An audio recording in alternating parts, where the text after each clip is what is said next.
உலகம் யாவையும் தாமுளவாக்களும் நிலை பெறுத்தலும் நீக்கலும் நீங்களா அழகிலா விளையாட்டுடையார் அவர் தலைவர் அன்னவர்க்கே சரண் நாங்களே. அஞ்சிலே ஒன்று பெற்றான் அஞ்சிலே ஒன்றை தாவி அஞ்சிலே ஒன்றாராக ஆரியற்காக ஏகி அஞ்சிலே ஒன்று பெற்ற அணங்கு கண்டு அயலாரூரில் அஞ்சிலே ஒன்றை வைத்தான் அவன் நம்மை அழித்து காப்பான். நன்மையும் செல்வமும் நாளும் நல்குமே திண்மையும் பாவமும் செய்து தேயுமே ஜென்மமும் மரணமும் இன்றி தீருமே இம்மையே ராமவென்றிரண்டே எழுத்தினால் நாடிய பொருள் கைகூடும் ஞாலமும் புகழும் உண்டாம் வீடியல் வலியதாக்கும் வேரியங்கமலை நோக்கும் நீடிய அரக்கர் சேனை நீர்பட்டு அழிய வாகை சூடிய சிலை ராமன் தோல்வழி கூறுவோர்க்கே தருகை நீண்ட தைரதன் தாந்தரும் இருகை வேளத்து ராகவந்தன் கதை திருகை வேலை தரமிசை செப்பிட குறுகை நாதன் குறைகழல் காப்பதே வான் நின்று எழுந்து வரம்பிகந்த மாபூதத்தின் வைப்பு எங்கும் ஊனும் உயிரும் உணர்வும் போல் உள்ளும் புறத்து முளனன்ப கூணும் சிறிய கோத்தாயும் கொடுமை இழைப்ப கோல் துறந்து காணும் கடலும் கடந்து இமையோர் எடுக்கந்தீத்த கடல்வேந்தன் உம்மைசால் உலகுக்கெல்லாம் மூல மந்திரத்தை முற்றும் தம்மையே தமர்க்கு நல்கும் தனிப்பெரும் பதத்தை தாமே இம்மையே எழுமை நோய்க்கும் மருந்துமாம் ராமன் என்னும் செம்மை சேர் நாமும் தன்னை கண்களிலே தெரிய கண்டான். ஸ்ரீராம ராம ராமே தீரமே ராமே மனோரமே சகசிரநாம தத்துல்யம் ராமநாம வராணனே ராமநாம வராணன் ஓம் நமீதி. எல்லோருக்கும் என்னுடைய நமஸ்காரங்கள். இந்த வாரம் சுந்தரகாண்டத்தை 2 வாரங்களாக பார்த்து கொண்டிருக்கிறோம். இந்த சுந்தரகாண்டம் ராமாயணத்தில் ரொம்ப விசேஷமான காண்டம். இதில் ஆஞ்சநேயருடைய பெருமையும் தாயார் சீதாதேவியுடைய பெருமை தான் இதில். இவங்க 2 பேர் தான் இதில். வேறு யாருக்கும் யாருடைய புகழோ பெருமையோ கிடையாது. அதனால தான் சொல்லும்போது சொல்லுவாங்க, ராமாயணத்துக்கு 3 வகையான முக்கியத்துவம் கொடுப்பாங்க. என்னன்னு கேட்டால், ராமாயணம் முழுதும் சரணாகதி. ராமன் தன்னை சரணடைந்தவர்களெல்லாம் எப்படி காப்பாற்றினான். அதனால தான் ஆரம்பம் போது உலகம் யாவையும் தாமுளவாக்கலும்னு சொல்லும்போதே கம்பர் சொல்வார், தலைவர் அன்னவர்க்கே சரண் நாங்களே. இப்போ சரணாகதியை பற்றி உயர்வாக சொல்லக்கூடிய காவியம் ராமாயணம். அடுத்தது ராமாயணத்தில் என்ன சிறப்புன்னு சொன்னால், நடையில் நின்றுயர் நாயகன், நடந்து காட்டிய பாதைன்னு சொல்லுவோம். ராம அயனம்னா ராமன் நடந்த வழி. எப்படி நடந்தான் ராமன், மனிதனாக பிறந்தவன் எப்படி நடக்கணும்னு நமக்கு கற்பார் ராமபிரானை என்று கற்பரோமர். சிலபஸே வச்சா ராமாயணம் தான் வைக்கணும். கற்பார் ராமபிரானை என்று கற்பரோ. ராமன் தான் மனிதனாக பிறந்தா ஒரு மனிதன் எப்படி வாழணும், சோதனைகள் ஏற்படுற காலத்தில் எப்படி இருக்கணும், நண்பர்கள்ட்ட எப்படி பழகணும், உறவை எப்படி விருத்தி பண்ணணும், அப்படின்னு பல விஷயங்களை ராமன் நடந்து காட்டினான். சரி, துன்பம் வந்ததுன்னா அதை எப்படி ஏற்றுக்கொள்வது, எப்படி அந்த துன்பத்தை எப்படி சமாளிக்கிறதுங்கிறதுக்கும் ராமாயணத்தில் தான் இருக்குது. அடுத்தபடியாக இந்த சுந்தரகாண்டத்தில் சீதை ராமனோடு கஷ்டத்தை ஏற்றுக்கொள்கிறேன்னு புறப்பட்டா, நின் பிரிவினும் சுடுமோ காடு அப்படின்னா, உன்னை பிரிஞ்சிருக்கிறத விட எனக்கு ஒன்றும் கஷ்டம் இல்லைன்னு தான் பிரிந்து வந்தாள். இதில் 10 மாத காலம் சீதை தவம் இருந்தாள். ராமனை பிரிந்து இருந்த காலம் 10 மாத காலம். அதனால் இந்த 10 மாத காலம் அவள் எப்படி வாழ்ந்தாளுங்கிறத கம்பன் காட்டுறான். எப்படிப்பட்ட சோகத்தை எப்படி அனுபவிச்சா அப்படிங்கிறத காட்டுறான். அதே சோகம் ராமனுக்கு எப்படி இருந்தது. ராமனுக்கு சோகம் இருந்தாலும் ராமனுக்கு ஆறுதல் சொல்கிறதுக்கு ஆள் இருந்தாங்க இல்லையா. ராமனுடைய சோகத்துக்கு ஒரு வடிகால் இருந்தது. பக்கத்தில் லக்ஷ்மணர் இருக்கார். அது தவிர சுக்ரீவனுடைய படைகள் எல்லாமே ஒரு ஆறுதலாக இருந்தது, எப்படியாவது கண்டுபிடித்து விடலாம்னு. ஆனால் சீதாதேவிக்கு எந்த ஆறுதலும் கிடையாது. அதனால் ஆறுதல் இல்லாத நேரத்தில் சீதை அனுபவித்த துன்பங்களுக்கு தான் சிறை இருந்தால் ஏற்றம்னு சொல்லி ராமாயணத்துக்கு ஒரு பேர். சிறை இருந்தால் ஏற்றத்தை சொல்லக்கூடிய நூல்னு ஒரு பேர். இன்னொன்று அடுத்தபடியாக சுந்தரகாண்டத்துடைய பெருமை பூரா ஆஞ்சநேயர் தான். சுந்தரகாண்டத்தினுடைய நாயகன் ஆஞ்சநேயர் தான், ராமனே கிடையவே கிடையாது. அதுக்கப்புறம் தான் சுந்தரகாண்டத்தில் மேலே கடலை தாவறதுலேருந்து ஆஞ்சநேயருடைய பராக்கிரமமும் மதிநுட்பமும் அவர் திரும்ப வந்து ராமர்கிட்ட வந்து செய்தி சொல்கிறது வரைக்கும் ஆஞ்சநேயருடைய கீர்த்தியையும் அவருடைய பராக்கிரமங்களை தான் சொல்லும். இப்போ சீதையை நேற்று போன வாரம் சொல்லும்போது சொன்னேன், ஆஞ்சநேயர் எல்லா இடத்துலையும் தேடிட்டார், இல்லை. கடைசி அவருக்கு என்ன தோணுறதுன்னா, கண்டு வரும் என்றிருத்தன் காகுத்தன், கொண்டு வரும் என்றிருக்கன் என் தலைவர்னார். என்னை அனுப்பும்போது எவ்வளோ நம்பிக்கையோடு என்னுடைய ஐயன் ராமபிரான் அனுப்பினார்.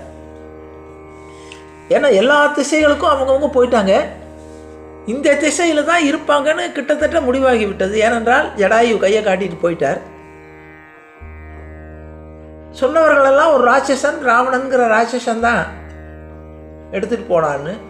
அடையாளங்களெல்லாம் கிட்டத்தட்ட பார்க்கும்போது தென் திசை கடைசின்னு முடிவாகிவிட்டது. தென் திசையில் பார்த்தா பெரிய சமுத்திரம் இருக்குது, அதுக்கு அந்த பக்கம் தான் ஒரு தீவு. இது சமுத்திரத்தை தாண்டி போகிறதுக்கு யாருங்கிறப்ப தான் எல்லோரும் முடிவெடுத்தார்கள். ஆஞ்சநேயர் எல்லோரும் முடிவெடுத்து ஆஞ்சநேயர் அனுப்பினார். போனது கதையெல்லாம் சொன்னேன். லங்கினி தேவி ஆஞ்சநேயரோடு யுத்தம் பண்ணிவிட்டு, இந்த நகரத்துக்கு ஏதோ ஆபத்து வந்து விட்டது, நான் காவல் தெய்வம் என்ன எனக்கு அப்போதே உன்னுடைய கை தீண்டினா தான் எனக்கு சாபம் தீரும்னு சொன்னார்கள்னு சொல்லி ஆஞ்சநேயரோடு யுத்தம் பண்ணி தோற்று போய் நீ உள்ளே போகலாம்னு வழி ஏற்கிறார். இப்போ ஆஞ்சநேயர் ஒவ்வொரு அரண்மனையில் ஒவ்வொரு இடமா போகிறார். நான் போகும்போது சொன்னேன், நம்முடைய காவியங்களில் ஒரு சிறப்பு என்னென்னா, எல்லாரையுமே தூங்கும்போது அறிமுகப்படுத்துவாங்க. அதனால தான் தூங்குறதை எழுப்புறதே ஒரு பெரிய கலை. அதனால் ஆண்டாள் நாச்சியார் தூங்குறவங்களை பூரா எழுப்பியே ஒரு 30 பாசனம் பாடினான். மார்கழி திங்கள் மது நிறைந்த நன்னாளால்னு. தூங்கும்போது ஒருத்தனுடைய சுய உருவமும் எண்ணங்களும் பிரதிபலிக்கும். சில பேர் தூங்குறத பார்த்தாவே நமக்கு அசிங்கமாக இருக்கும். அப்போ ஒவ்வொருத்தரையும் தூங்கும்போது தூக்கத்தில் அறிமுகப்படுத்துகிறான் கம்பன். ஆஞ்சநேயர் போய் பார்க்கும்போது ராவணன் தூங்கி கொண்டிருக்கிறான், பக்கத்தில் மண்டோதரி இருக்கா, அதே மாதிரி இந்திரஜித் தூங்குறா. இப்படி போன வாரம் எல்லாத்தையும் பார்த்தோம், ஒவ்வொரு இடமா போய் பார்த்து கொண்டோம். எல்லா இடத்தையும் சுற்றி பார்த்த ஆஞ்சநேயர் கடைசியில் முடிவு பண்ணிட்டார், இங்கே நகரத்துக்குள்ளே எங்கேயுமே இல்லை. இப்போ கடைசி அவர் என்ன நினைக்கிறார், மாடு நின்ற மணிமலர் சோலையை அருவி தேடி அவ்வழி காண்பனேல் தீரும் என் சிறுமை, ஊடு கண்டிலேன் எனின் பின்னர் உரியதொன்றில்லை, வீடுவேன் மற்ற விலங்கல் மேல் இலங்கையை வீட்டி.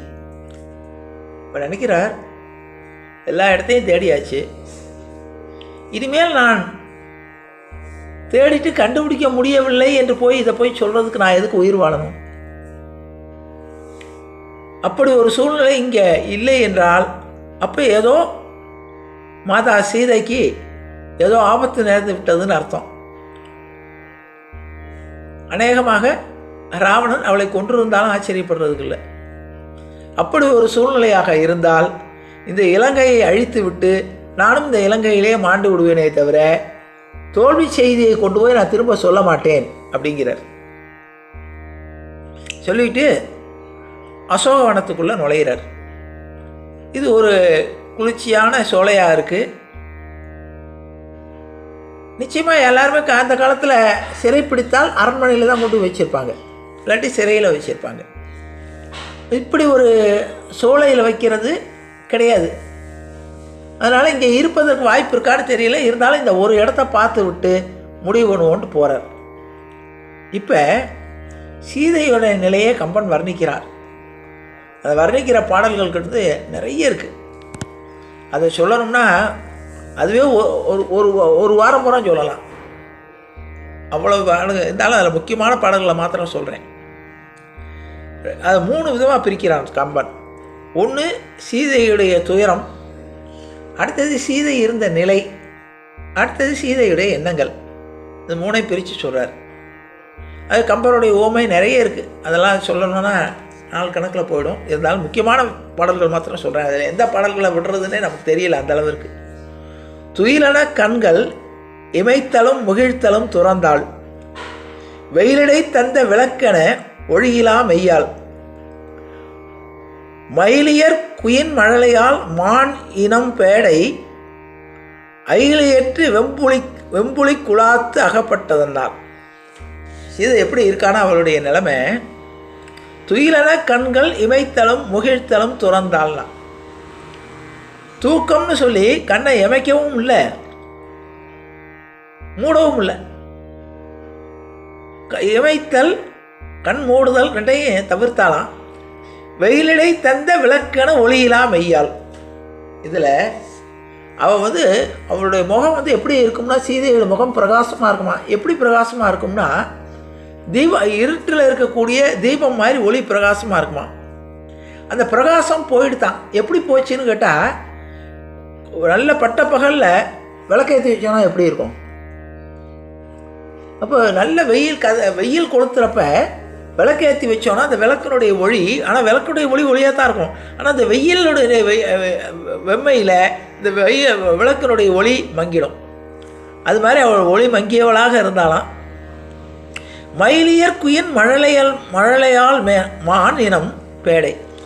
எப்படி இருந்தானா, ஒரு அழகான மான் ஒன்று புலி கூட்டத்துக்கு நடுவில் மாட்டிக்கொண்டால் அது எப்படி இருக்கும், அது மாதிரி இருந்தாலும்.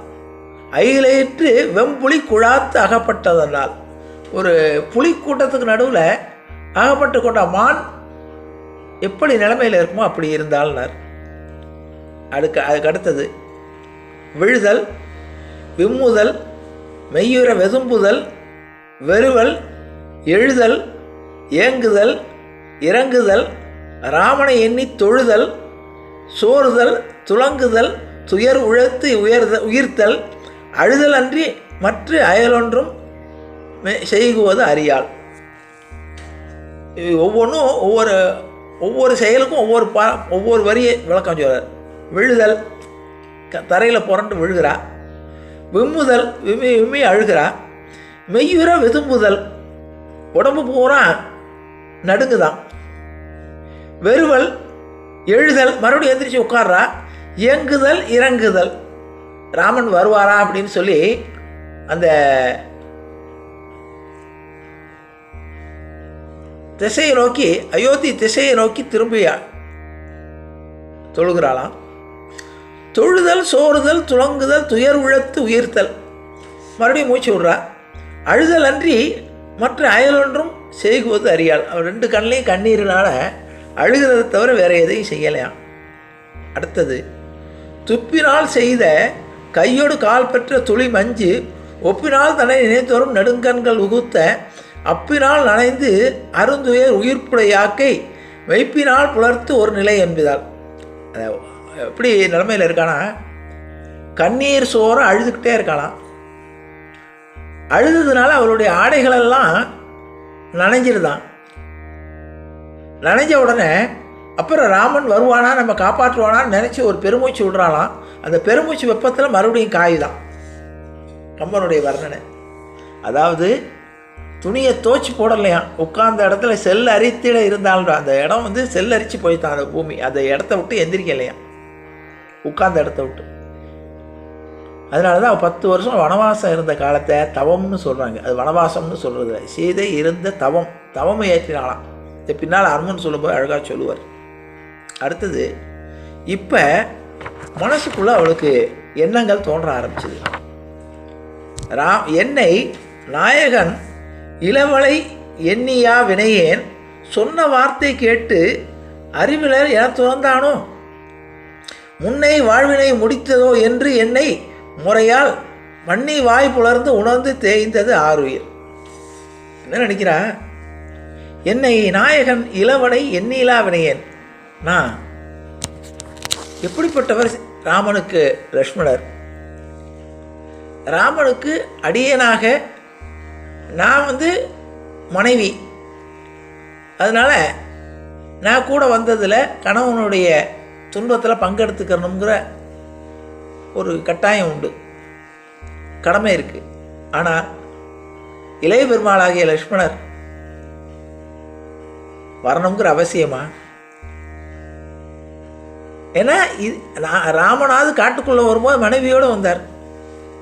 தன்னுடைய இளம் மனைவியை துறந்து காட்டுக்கு வந்தாரே, அப்படிப்பட்ட லக்ஷ்மணரை நான் எவ்வளவு கொடுமையான வார்த்தைகள் பேசினேன். அப்போவே சொன்னார், அண்ணாவுக்கு ஒன்றும் ஆபத்து இல்லைன்னு, நீங்கள் கவலைப்படாதீங்க அப்படின்னு. நான் போயிட்டேன்னா உங்களுக்கு ஆபத்து நேரும், அதனால் நான் உங்களை விட்டுட்டு போக மாட்டேன்னு சொன்னார். நான் கடுமையான சொல் சொன்னேன். இதில் வால்மீகிக்கும் கம்பனுக்கும் ஒரு வித்தியாசம். வால்மீகி ரொம்ப கடுமையான வார்த்தையை சீதை சொல்கிறதா சொல்லுவார். நீ என்னை அபகரிப்பதற்காக நீ போக மாட்டேங்கிறேன்னு சொல்லுவார் வால்மீகி. அதனால தான் வால்மீகி ராமாயணத்தில் கடைசியாக காட்டும்போது கடுமையாக ராமன் சீதையை நிந்திப்பார். ஏன்னா ஒரு வார்த்தை வள்ளுவன் ஒரு வார்த்தை சொல்லுவான், தீயினால் சுட்டப்பன் உள்ளாரும் மாறாதே நாவினால் சுட்ட வடுன்னு. அதனால் தீயினால் சுட்டால் கூட அந்த புண்ணு ஆறிடும். நாக்குனால ஒரு வார்த்தை சொல்லணும்னா அது ஆறாது. அதை உணர்த்துறதுக்காக தான் வால்மீகி ராமாயணத்தில் ரொம்ப அருமையாக ராமன் பேசுவான். கடைசியில் என்னென்ன வார்த்தையெல்லாம் சீதையை பேசக்கூடாதோ அத்தனையும் பேசி அக்னி பிரவேசம் பண்ண சொல்லுவார். ஏன்னா ஒரு தீயினால் சுட்டால் கூட அந்த வலியை தாங்கிடலாம், ஆனால் நாக்குனால ஒருத்தர் சொன்னோன்னா. அதனால தான் யாகாவாயினும் நாகாக்கன்னு வள்ளுவன் சொன்னான்.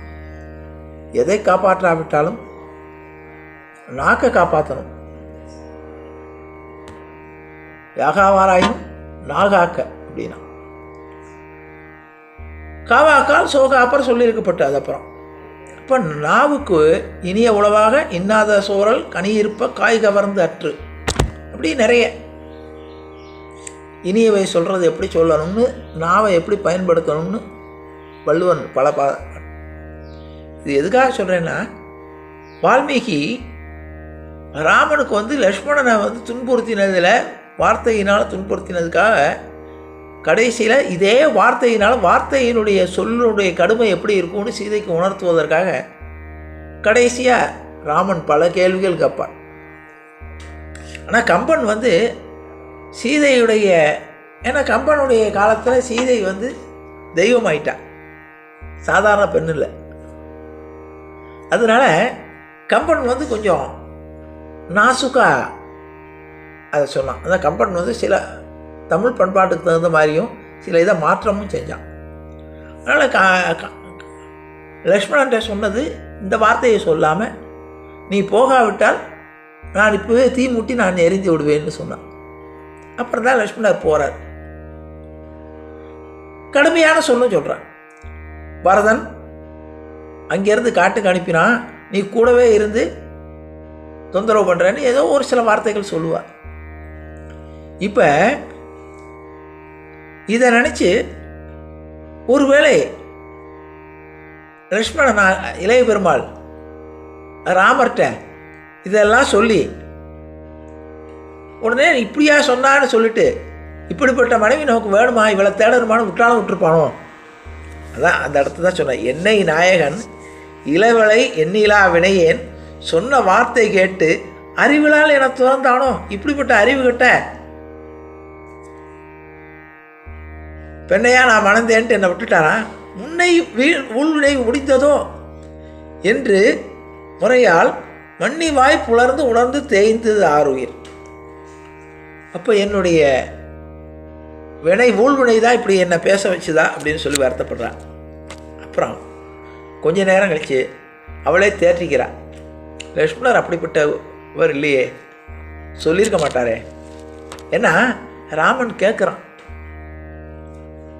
நீ எப்படி, நான் உன்னை நம்பித்தானே விட்டுட்டு வந்தேன், நீ எப்படி அவளை தனியாக விட்டுட்டு வரலாம் அப்படின்னு கேட்டப்போ கூட ராமாயணத்தில் இப்படி சீதை இந்த மாதிரி ஒரு வார்த்தை சொன்னால் அதனால தான் விட்டுட்டு வந்தேன்னு சொல்லலை.